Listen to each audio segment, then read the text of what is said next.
Hello, everyone. My name is Elisa Ewan, and I'm the Assistant Director of Alumni Relations at Teachers College. I'd like to thank everyone for joining us today for our second virtual cooking demo featuring alumna Stefanie Sacks. We had such an overwhelming positive response from the first cooking demo, we asked Stefanie to present another one. This program is brought to you by Alumni Relations as part of TC's Come Together Right Now virtually series. Although many of us are staying at home right now, we are so grateful to our alumni experts who have stepped forward to offer digital programs that will continue to bring the TC community together to learn, share, and connect with one another. Today, Stefanie welcomes us back into her kitchen where she will help us make the most of our pandemic pantries. Stefanie is a nationally recognized culinary nutritionist, educator, speaker, consultant, and leading authority on eating to prevent and manage illness. For over 2 decades, she has helped transform the way people eat using hands-on experience to inspire, educate, and offer practical tools for food lifestyle change. She has her Master's of Science in Nutrition from TC and is a certified nutrition specialist, certified dietitian nutritionist, and is a graduate of the Natural Gourmet Institute for Health and Culinary Arts. Stefanie has provided the recipes for today's cooking demos, as well as 2 additional recipes. You can download them in the handouts pane. Stefanie also welcomes all your questions throughout the demo, so please feel free to send your questions in the questions pane. And it's my honor to welcome again Stefanie Sacks. Hi, everybody. Welcome to my kitchen. As has become customary, particularly during this time, we're going to just start out with just a forgiveness exercise where I just ask everybody to take a deep breath, please, and think about something that you can forgive yourself for. Because right now we need to be forgiving of ourselves and others. And I'm going to ask for all of you to forgive me before I start for a few things. Number one is I've got 2 boys in the house, so anything goes. Number 2, I've got 2 dogs, so anything goes. And number 3, my pots are not as polished as I wish, as well as my pans. So please forgive me for that as well. So I welcome your questions. Feel free to put them in the chat for Lisa as I go, because I want to address them if you have specific questions while I'm preparing the dishes. So what we're going to be doing today actually is a meal. Thank you for all the feedback. It was great, and I was able to synthesize everything into pretty much every recipe that you'll see in the handout, but we're going to only be doing 3 of them today. The first one is, the meal is roasted frozen vegetables. There was a question on what can I do with vegetables other than saute them, they're mushy, or put them in soups rather. So we're going to do a roasted frozen vegetables. I'm going to do a coconut curry rice. I had some questions about coconut milk. And then we're going to do a chipotle turkey black bean taco. And so in that recipe, we're dealing with chipotle and adobo. We're dealing with black beans. There's a question on beans, a lot of questions on beans actually. Diced tomatoes, so canned tomatoes were another question. Let me think what else I'm covering. Ground turkey, you can also use ground chicken. For people who are vegetarians, you can actually double up on the beans in that recipe, or what you can do is use tempeh. It will turn out great either way. So you have the recipes for everything. And then you also have something called oatmeal cookie oatmeal, which is a recipe in my book. There were questions about oats. And then you also have a lazy lentil soup, which is using red lentils. And that's, there's thyme, dried thyme, and dried rosemary in there too, which were also questions. So I hope that I'm going to get to everything. So what we're going to do first is I'm going to put on the coconut curry rice and show you what to do there. And then I'm going to jump to the chipotle turkey black bean tacos. And then after that, I'm going to do the roasted frozen vegetables. So let's start here. So right now I've got just some rice, some white basmati rice, and I have 2 cups in here. This is according to the recipe. And here is essentially 1 can or 2 cups of full fat coconut milk, which I will pour in here. We're going to do 4 cups of liquid. Now, typically when you do a white rice, you use 1 cup of green to 1.5 cups of liquid. But because a large portion of this is coconut milk, which is high in fat, but also high in nutrients, we need to put a little extra liquid in there. So I did get some chicken broth here. You can use water. You can use vegetable broth. So here's 1 cup of chicken broth, and I'm going to just put 1 more cup in. Stefanie, can you use different long grain or other short grain rice or brown rice or cauliflower rice in this? Yes, you can. Cauliflower rice, I actually haven't tried in this recipe, to be honest with you. If I were doing the cauliflower rice, what I would do is saute it first in a pan and then just throw a little coconut milk in there to give it a flavor. But yes, you can do it with brown rice. Absolutely. You may have to increase the liquid a bit with brown rice. So put an extra, half cup of liquid in the brown rice, maybe even a cup. Here's some curry powder I was able to find. I mean, it seems that spices are slipping away everywhere. So this is McCormick curry powder. Typically, I like to get the non-irradiated herbs and spices, dried herbs and spices, which you can get. McCormick has a line that's organic, non-irradiated. Frontier also. Simply Organic is another one. So that would be my first choice, but I'm not in this pandemic is not a period of first choices right now. So I'm just putting the curry in as well. And then I have some, actually, someone had sent me some pink Himalayan salt. So I have some here and I'll put some in. Usually I use kosher salt, but this is super pretty and super tasty. So I'm going to give it a quick mix because you want to make sure that all the rice is coated, particularly with the higher fat content in here. So you can all see what that looks like. And it's a little chunky, which is okay because once it gets heated, it will all dissolve. I'm going to keep an eye on it because sometimes I find myself needing to put a little extra liquid in. So I'm actually going to just take it over to this burner here and bring this over here. And I'll turn this on to like a medium heat and let it cook. So that's it. Super simple. I'm going to get this out of the way. So, and this is the coconut milk that I was able to use. I was able to get my hands on a fancy lavalier mic, so I don't have to feel like I'm yelling at the computer, which is really nice. And Stefanie, does it need to be coconut milk or can you use coconut cream in this? So the coconut cream is when you have coconut milk, the cream that's on the top is the coconut cream. Use the coconut cream, and I would use 1 small can of that. And then I would just put it in a measuring cup and then add water to it. And you'll get kind of the same thing, similar.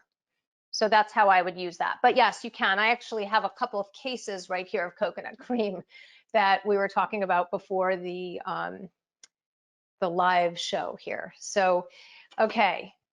So the rice is going, and now we're going to jump onto the turkey tacos.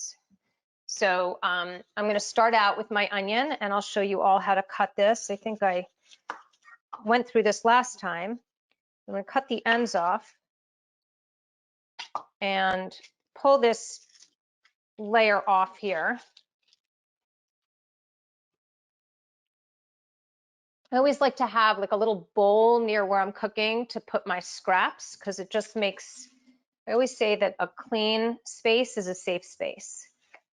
So I'm going to cut this down here and I'm going to dice my onion. And as you can see now, when I get to this with a small piece, I'm going to just flip it over so it's flat on the ground. That's for safety mostly. And then I'm just going to cut. And then for those of you who have certain trepidations with a knife, I may have said this last time, but for those of you who are here, a dull knife is a dangerous knife. A sharp knife is a safe knife, believe it or not. And, you know, the motion, if you kind of just take a knife and you move back and forth like this, it's a rocking motion. And turn on a little music, and it can become really meditative cooking. So I encourage you to try it and practice. Got plenty of time to practice these days. How often do you sharpen your knives, Stephanie? So I probably sharpen my knives, like for me, like really sharpen. So let me show you guys what a sharpener looks like. So this is a knife sharpener. I'm kind of getting used to this no interaction from the audience, which is a little strange. So I'm just imagining that you're all looking at this. So this is a knife sharpener, and you soak it for about 15 minutes in cold water, and it's got two different sides, and they're like 20 bucks, I think, online. And the lighter side is a buffer side, and the darker side is the sharpened side. And I'll just give you a quick demo. What you do is you hold your knife like that at an angle, and I'm sure you can find a video that shows you exactly how to do this. And you sharpen like this, and you'll go back and forth several times until your blade is sharp. So I do this maybe, you know, once a month, not even. But what I do pretty regularly is I use my steel. So this is a steel. And what I do with the steel, you have a dry knife, is you do that. And, you know, if you were to, if I were going to just kind of equate this, like what is this steel? The steel is like, you know, going in and sharpening, you know, basically like stretching. So you stretch your body, you prep your body, you get your body kind of awake to do exercise. It's kind of the same thing here. You can use this every day, and it kind of just brings your knife alive, wakes it up. So I hope that gave you a quick knife skills demo.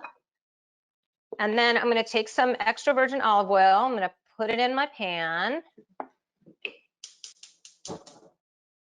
And I'm going to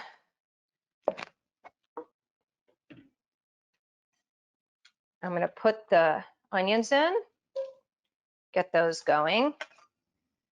You know, and what I like to do, so I just tended to my knife. I don't want to take my knife and scrape it. I see a lot of people scraping their knives to gather things. Turn it on its backside like that and just pull it towards you in that way.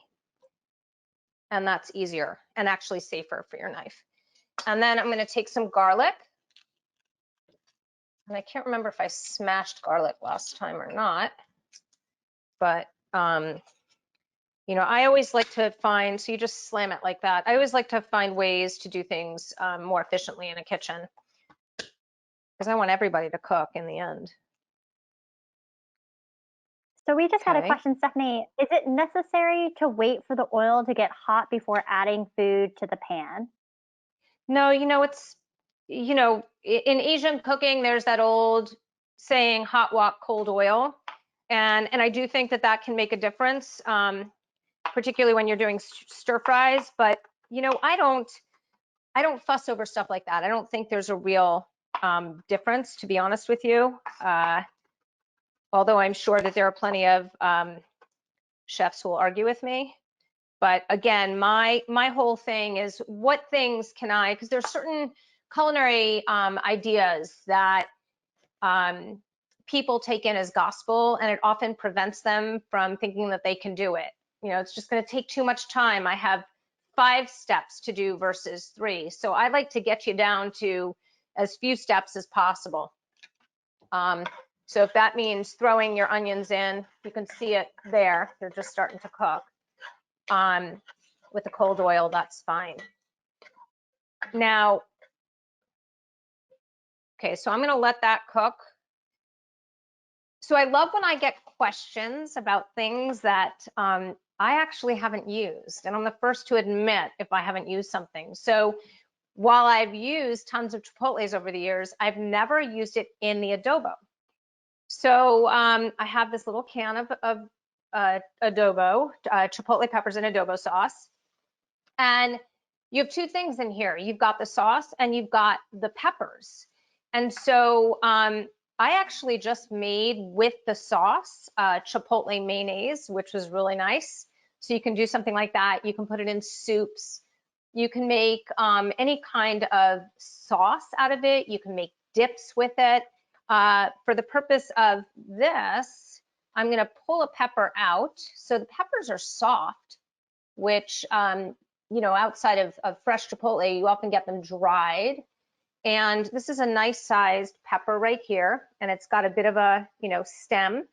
So I'm just going to take it, if you can see, and they're spicy, and particularly with the seeds. So, and I'm doing it on here because it makes a mess. So I'm going to take it just like so, and I'm just going to put it right in.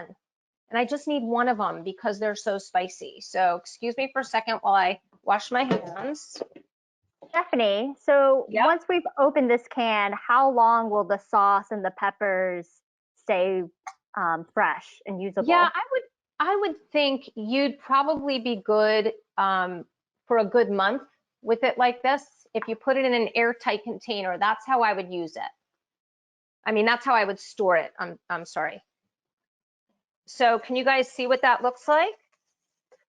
And it smells absolutely divine. I'm going to take some cumin as well. Because I'm using the chipotle, I'm not going to use chili powder.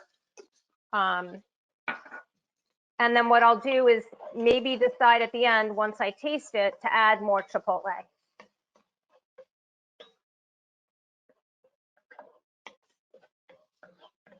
And you want to put your dried, yeah? Oh, sorry, go ahead. No, you want to just put your dried spices in, because what happens is the aromatics really open up. So you want to do that. Okay? So Fire we away. had two clarification questions on Yep. the coconut curry rice. So Yep. you said earlier that you were using like a low-fat coconut milk. Does that still have a high enough? Sorry. Oh, no, I wasn't using a low-fat coconut milk. Okay. I'm using a full-fat coconut milk. What I said was that when you're adding the fat to the rice or any grain, it sometimes takes longer to cook. And so you want to mix it with a clear liquid, whether it's a broth or water. So you Great. can use low-fat coconut milk. That's fine too. You can absolutely do that. Fantastic. And then on the coconut curry rice, we just want to clarify the proportions. You said 2 cups of coconut milk and then 2 cups of water. Is that correct? Yes. For I think 1 cup of rice or 2 cups of rice? Yep, exactly. So it's 2 cups and then 4 cups of liquid, 2 of which are coconut milk. And all of this is in the recipe. And if the recipes are unclear in any way, shape, or form, please do not hesitate to email me at all. Okay, great. Thank you, Stefanie. So I'm putting the ground turkey in. Again, you can put ground chicken in. For the vegetarians out there, at this stage, you can crumble the tempeh and put the tempeh in.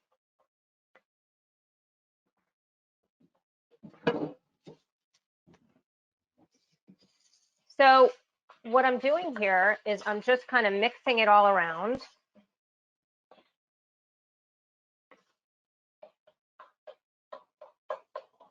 Stefanie, is there any substitutions or replacements that people can make instead of using chipotle and adobe? Yeah, I mean, you can just use plain old chili powder. You don't even need to use the chipotle and adobo, Great. rather. Adobo, So, yes. yes, you can just use chili powder, and that's typically how I do it. But what I wanted to do was cover the use of this product so people understood. You know, sometimes when we end up with things that we just grab, we have no idea what to do with them, and they sit in our cabinets forever. So this is one of the things you can do with it. We have a viewer who's recently used chipotle peppers in the dish, and the dish came crazy hot. What can he do to avoid that, or is there a way after he's done it to kind of lessen that heat? So as my dear friend Rebecca Katz impresses upon everybody, there's something called FAST, fat, acid, salt, sweet. And those are the balance of flavors. When you have something spicy, the way you can balance it oftentimes is with, and soften it, is with a little sweet. So I know it sounds kind of counterintuitive, but maybe toss in a teaspoon of honey, see if it softens it a bit. If not, what I would recommend is just have small amounts of it with rice, with something that's going to absorb the heat. And use a little, if you eat dairy, putting dairy on top oftentimes softens heat as well. So can you guys, ooh, that scared me. Can you guys see this? And I just put the cover on this because I just wanted to, kind of steam the meat a bit.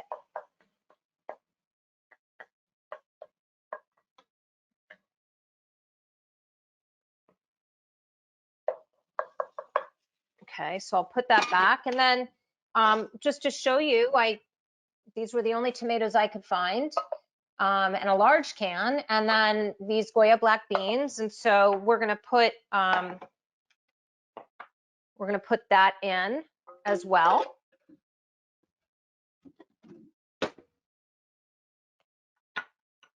And then I'm gonna sprinkle a little salt.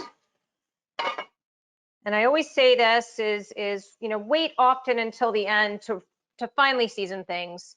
The one thing you can never take away is the salt, and oftentimes the spice too. So the lesser the better at the beginning. If there's Chipotle in here, my husband likely will not be able to eat this later today. So, but those of us who can handle the spice in our family. So you can see the meat is, starting to brown a bit, or more than a bit.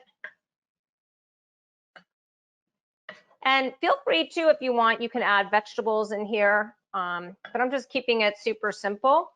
And then here we've got our tomatoes, and we've got our beans. And that's it. This is all you do.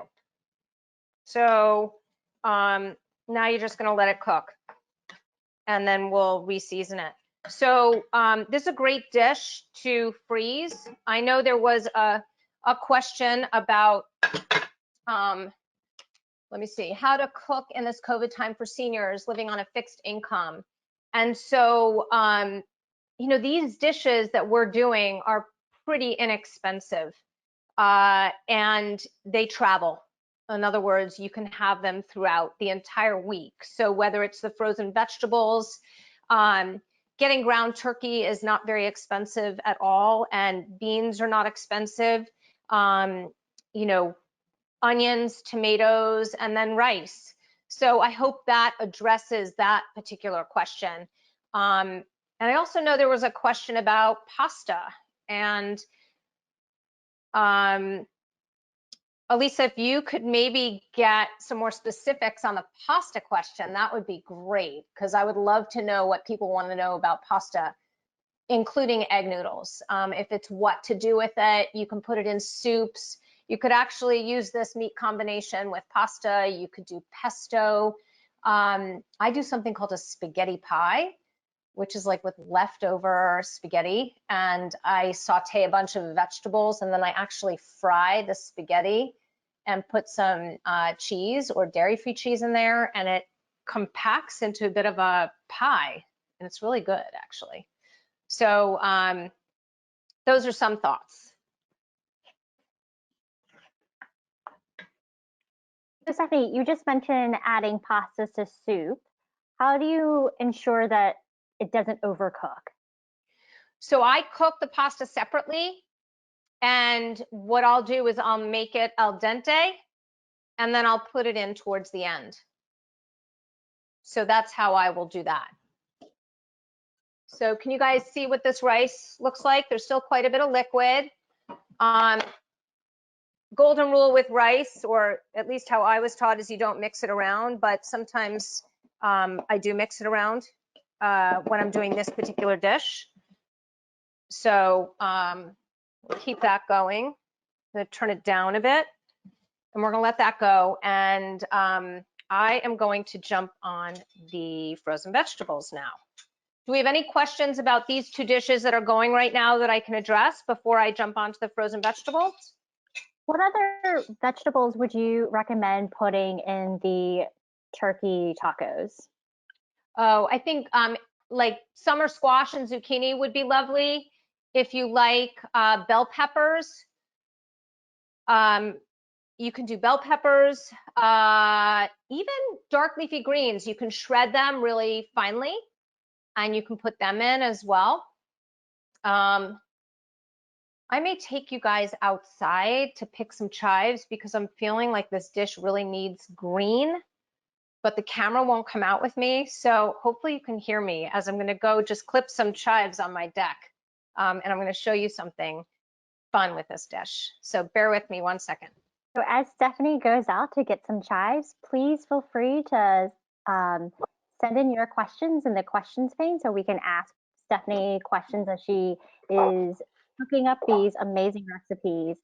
And if you have any questions about the recipes that we won't be cooking, but she added in, please feel free to also submit those in the questions pane. Okay. So I just went and I got some chives off my pot, and I'm just gonna cut them with a scissor like that and throw them in to this dish because I feel like it needs green. Normally you could put also put cilantro in it, but I don't have any cilantro today. So we're gonna start with that. Yeah, much prettier. Whew. It was a little too neutral for me. It's funny, I'm obsessed with neutral in fashion, but not in food. Okay, so frozen vegetables, guys. How to get creative with them. Not an easy task. They can be kind of boring. And we can only put them in soups for so long, right? So what we're gonna do today is do roasted frozen vegetables. Now, the key to getting crispy frozen vegetables when you roast them is actually preheating your oven. So like 400, 425, but my oven runs super hot. So I actually have it at 375. And you put your pan in. Excuse me, I have to let my dog in. 1 second. Come on, inside. Okay. Sorry, that's my puppy. So I have a mix of vegetables. Now,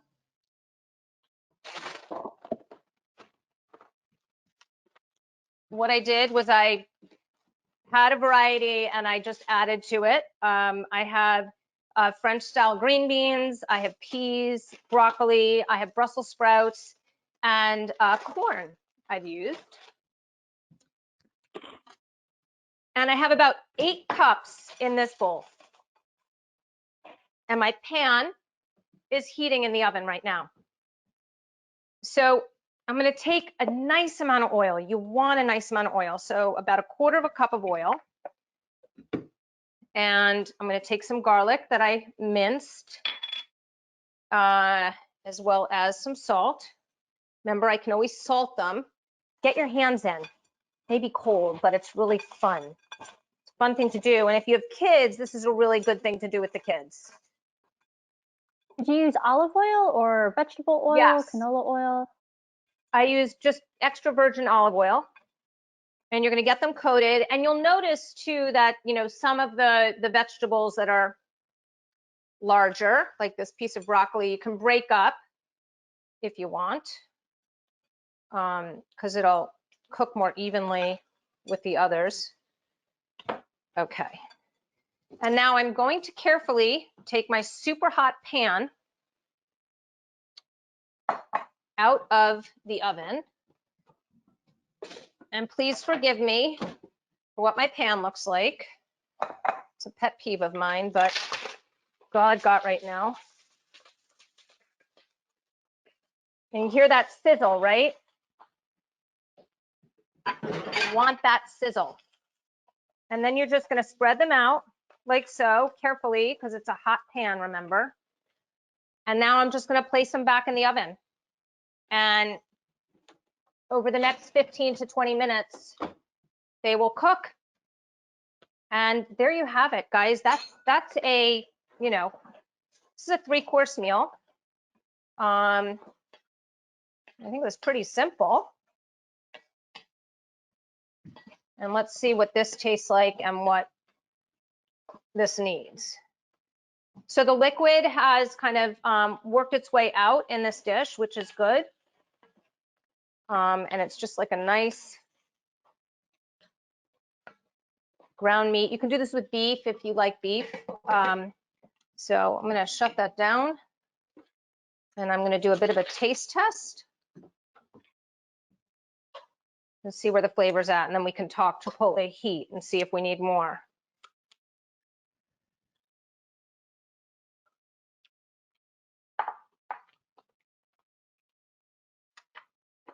Okay. So I'm going to salt it up a bit. When you're tasting, always make sure you wait until the end. The heat will show up at the end. So as far as I'm concerned, there's not enough heat in this. What I'm going to do, instead of taking more peppers out, what I'm actually going to do is I'm going to take some of the adobo, because in the peppers, you have the seeds, and the seeds are very, very hot. So I put 1 full pepper in, and now I'm going to put some adobo in, just like so.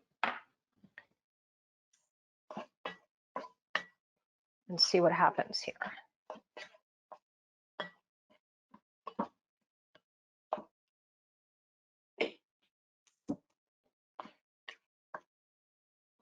So Stephanie, we have a couple of questions about your roasted veggies that you're making. Yeah. So because we're using frozen vegetables, you had preheated the baking sheet before Yep. putting the frozen vegetables on that. Would you also do that if you're using fresh vegetables as well? No, not at all.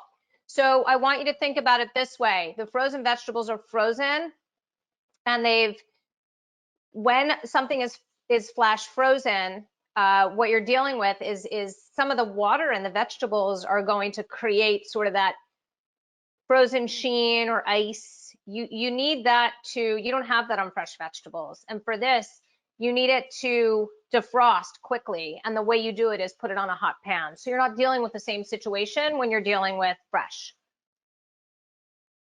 Great, thank you. And then do you need to toss the vegetables while you're roasting them? Say that again? You need to toss the vegetables when you're roasting them? Yes. What you're going to do, and I'll show you guys, I will pull it out of the oven to show you, because it'll be hard for you to see, although you may be able to see. No, you won't. So here, let me show you. So this is what they look like right now. Can you guys see that? Yeah, that looks great. So they're just going to continue to cook. And the key with that is the hot pan, and the key also is in the oil. You want to put a little extra oil than you would normally put. I'm just going to put the frozen vegetables back in my freezer, which is over here. So what time do you usually pull it out to toss it and then throw it back in? That's a good question. I would, in this case, keep my eye on it. I probably would, toss like once every, 5 to 10 minutes.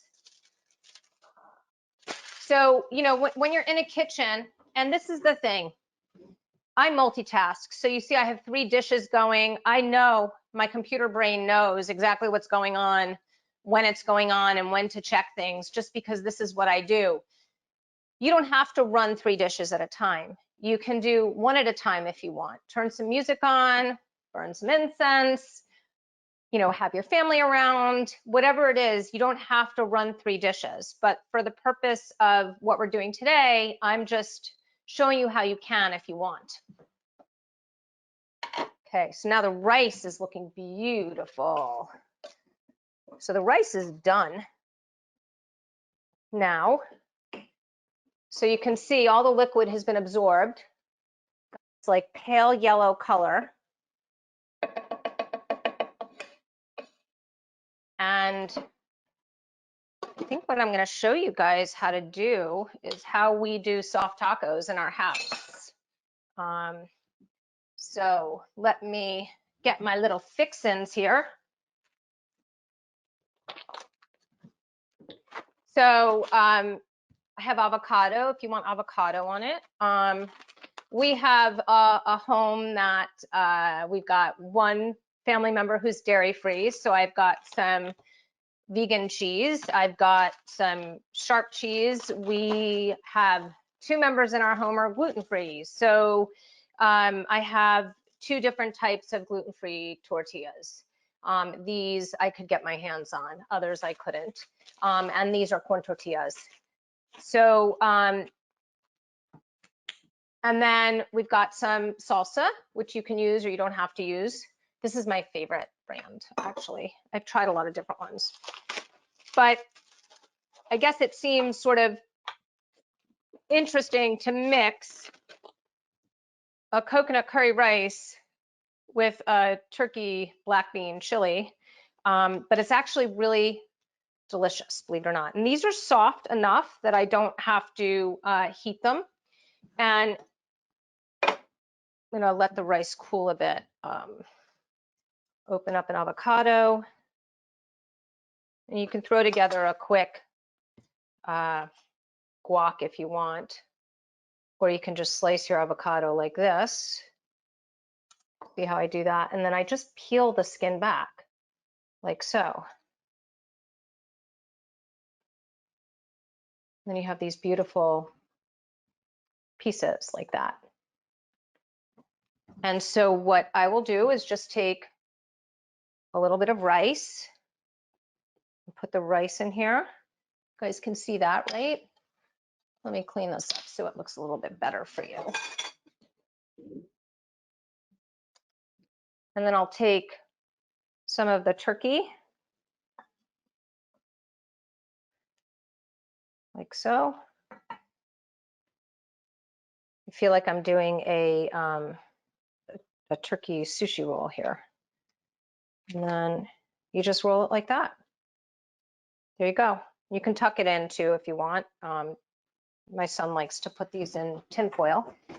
This is a great lunch or snack. And then you can just throw it in a piece of tin foil like so.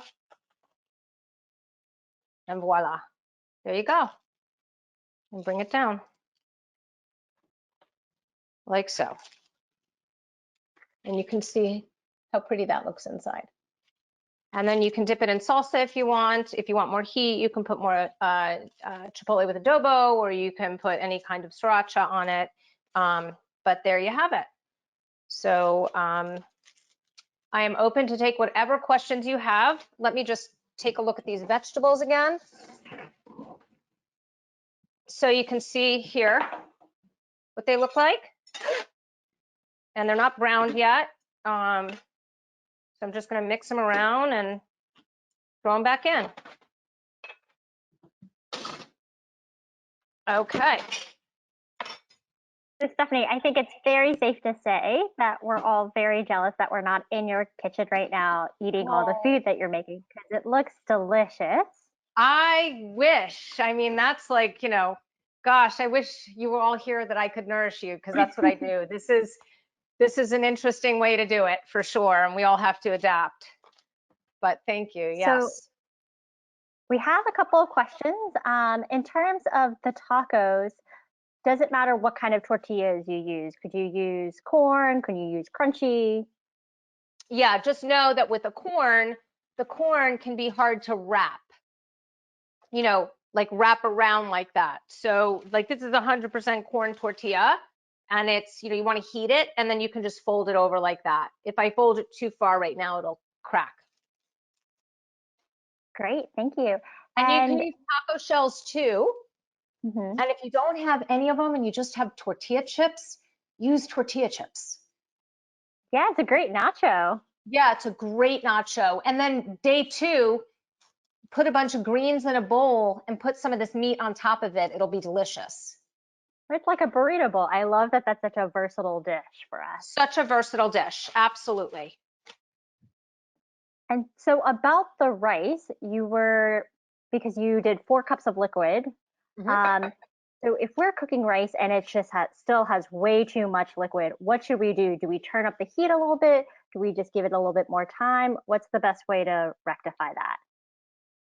So it depends how much liquid we're talking about. I mean, if it's super excessive, then you want to pour some off. But oftentimes what I do, because rice or any grain can be fairly delicate. So what I will often do is I will do something called steeping. So I'll actually turn the heat off, and as you see here, all I do is let it sit with the top on, and it's still cooking. So that's a great way. That's how actually I do quinoa, because I like my quinoa to be bouncy.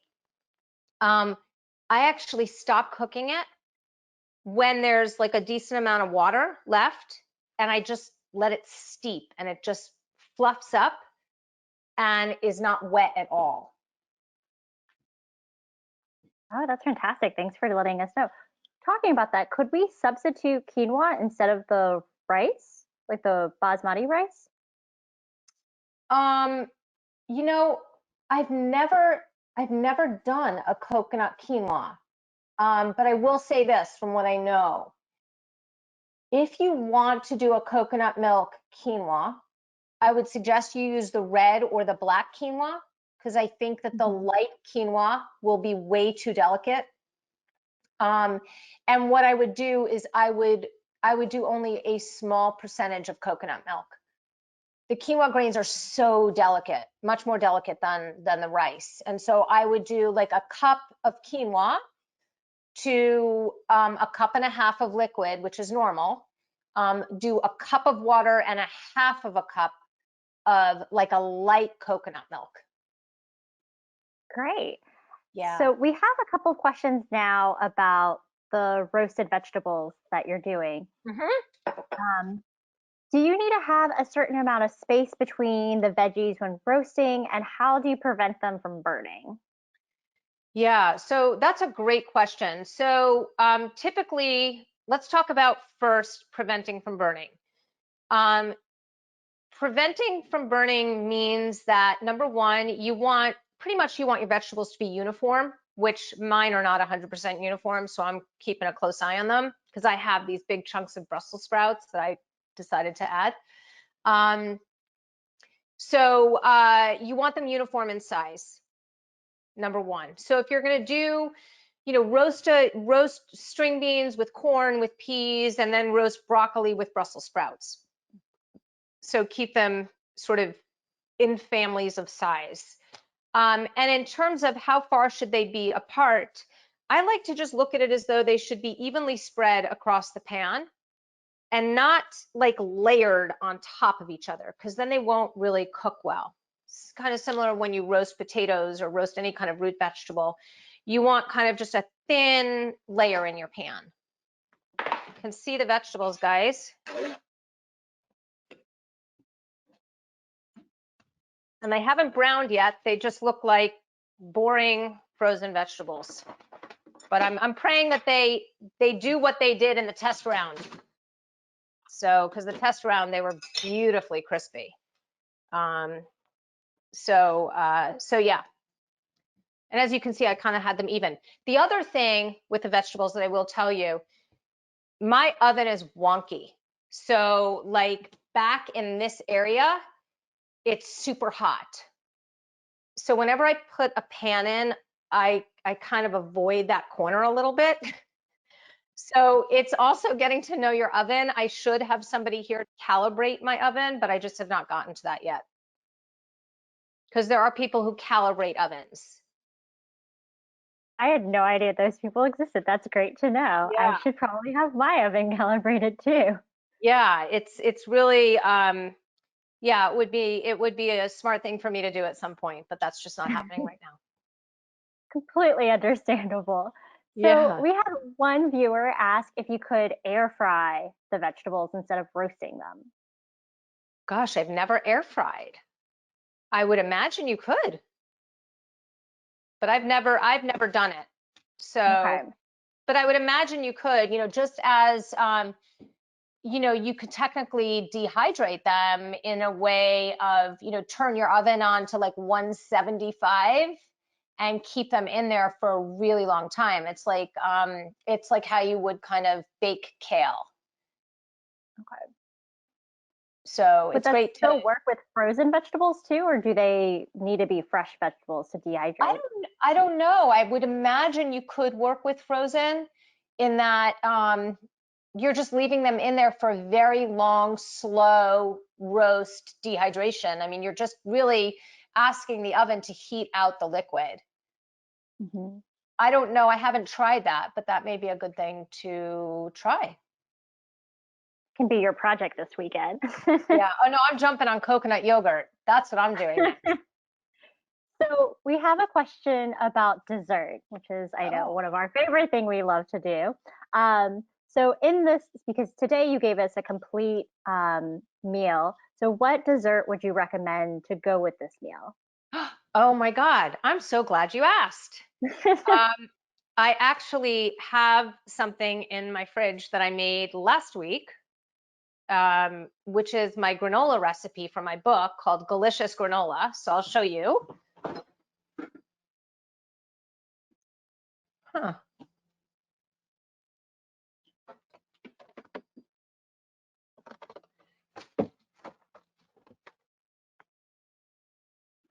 I'm trying to find that granola, but I may have some granola monsters in my house.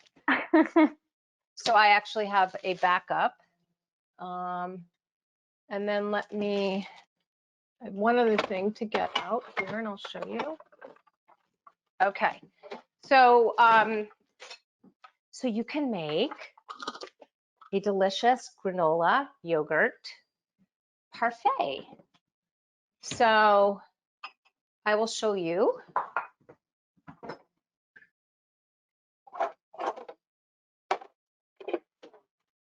I'll do a quick little demo for a really cute recipe, easy recipe. Uh, so, so all I'm using, so this is granola that I made. I'm sorry for the Ziploc bag. Thought I had it in this beautiful jar in my refrigerator, but I can't find it. So what I'll do is I'll take sort of this spoon of yogurt and I'll throw it in. Let me just move this avocado as we're on to dessert right now. And then Is that I'll Greek sprinkle, yogurt or what kind of yogurt is it's that? just Greek yogurt. It's just plain Greek yogurt. And then I'll take some jam because the yogurt is quite sour. I mean, you've got some, some sweet in the granola, but it's not a ton of sweet. So it depends how sweet you want it. And you just kind of layer. It's not the proper glass for it, but I should do it in like a martini glass or something. But you can kind of do it like that, just a little yogurt parfait, granola yogurt parfait with a little jam in it. And it's really good as a dessert. So that's one thing you can do. It's health supportive. You can use a dairy-free yogurt if you want, for anyone who has a dairy allergy or lactose intolerance or who's vegan. You can always do, I have a recipe in my book for banana ice cream. So we keep in our freezer, although they're also gone, are peeled frozen bananas. And literally we just take the bananas, we'll put it into our food processor with a little bit of oat milk or rice milk, and you eat it a la minute. You spin it around, and it turns into this like fluffy banana ice cream. And you can put, for the person who asked me about fresh ginger, you can put fresh ginger in there, or you can put chocolate chips in there, and it's like a 5-minute dessert. And again, the recipe is in my book. It's called Jack's banana ice cream. My older son's big on dessert, so yeah. I love it. So can you tell us a little bit more about what's in the granola? Yes, so the granola recipe, I'll tell you exactly. Come into story time. So in this recipe, we have, actually that's the wrong section. It's called Delicious Granola in the book, and it's actually in the breakfast area. And so what's in that is pecans and walnuts and almonds and flax meal, unsweetened coconut, cinnamon, ground cloves, vanilla, honey, a little bit of brown rice syrup, or you can use maple syrup, and coconut oil, and a little bit of salt. And that's Great. it. Can you let us know what the name of your cookbook is? Well, that's in my book, What the Fork Are You Eating? Thank So, you. yeah, so I have 50 recipes in that book, and then it's actually going to be released in audio this summer. Oh, fantastic. So we had a couple of questions since you went outside and got some chives from your garden. People are Yep. wondering what kind of herbs and vegetables are you growing right now? Oh, you know what? I'm going to show you guys. How does that sound? Okay, so That you can sounds see, great. some of the vegetables starting to brown? Mm-hmm. And these on this corner are not happy with me. So I'm going to kind of evenly spread them more towards here. Okay, and I will show you. We'll see what ends up happening. But in my pots on my deck, I have sorrel, and I've got chives and mint and rosemary and oregano. I think I may have sage there too, but I just did something super new this year. Hold on.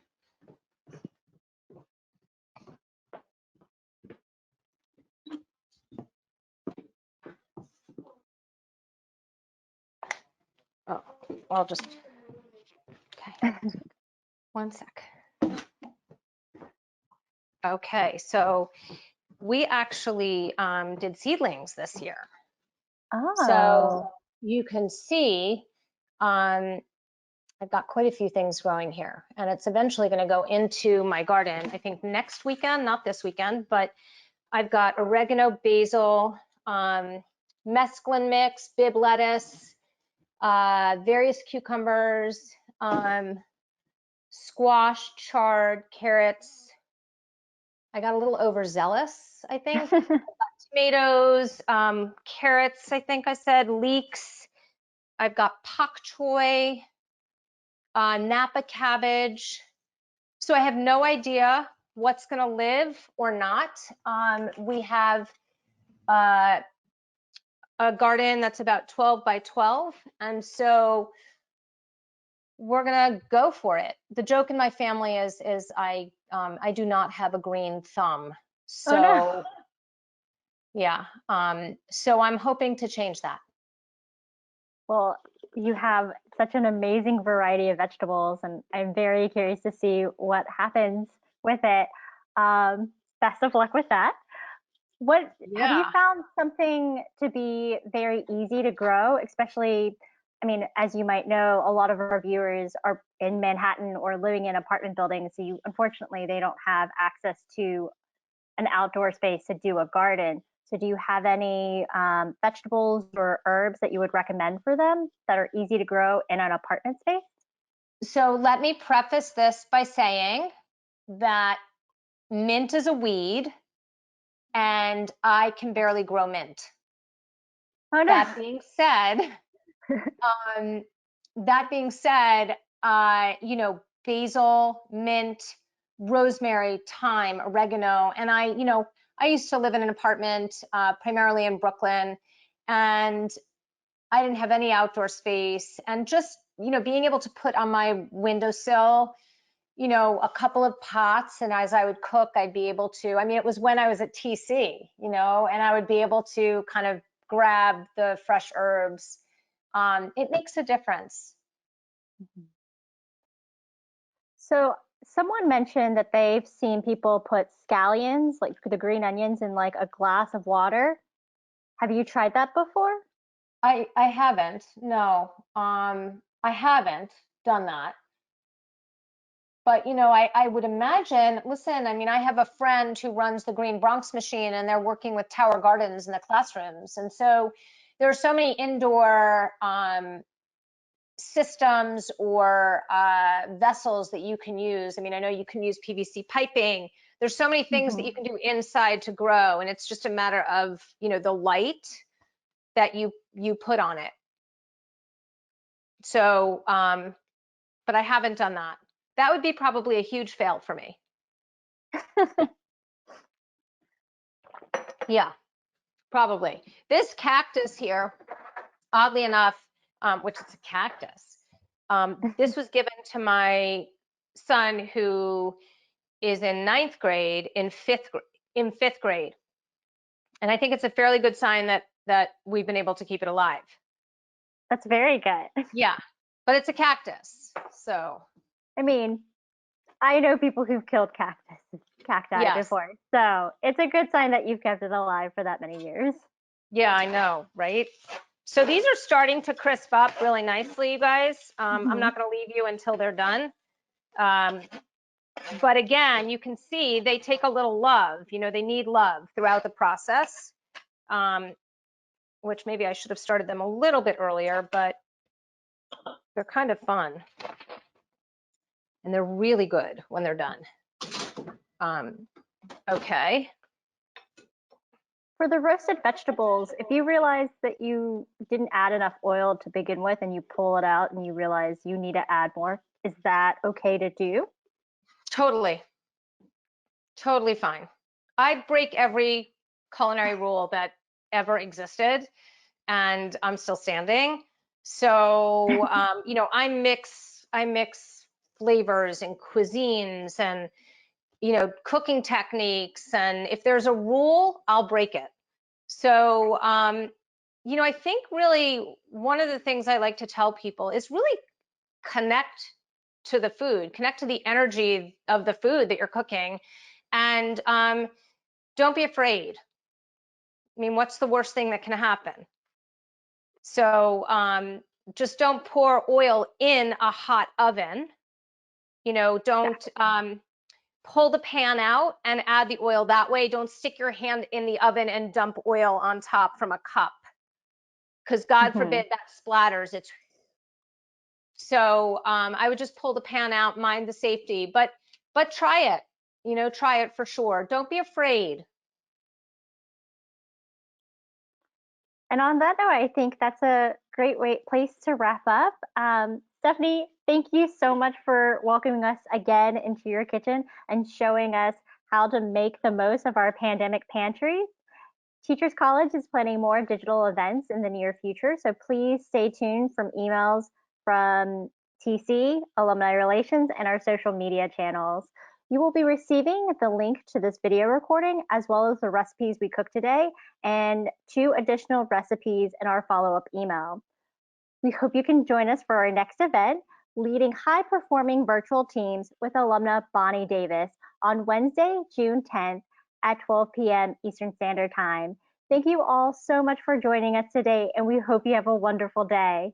And I want to just add one thing outside of thanks to you guys and thanks to TC, is that I'm going to be hosting a free webinar next week on how to curb emotional eating. And I'm doing it in partnership with a friend of mine who owns a tea company. So I know there were some questions last time about my sun tea, about the chai, and I'm going to be covering all of that and giving out recipes. So I urge you, if you're interested, to sign up for my newsletter on my website at stephaniesacks.com, and you'll just get to stay updated on what it is that I'm doing. Great, thank you. And we will be putting your website in our follow-up email, so it'll be an easy way just to click the link and you can see all the amazing things that Stefanie is doing, sign up for her newsletter, and sign up for that webinar. But Stefanie, thank you again so much for everything you do. Thank you. Right. Bye-bye, everybody.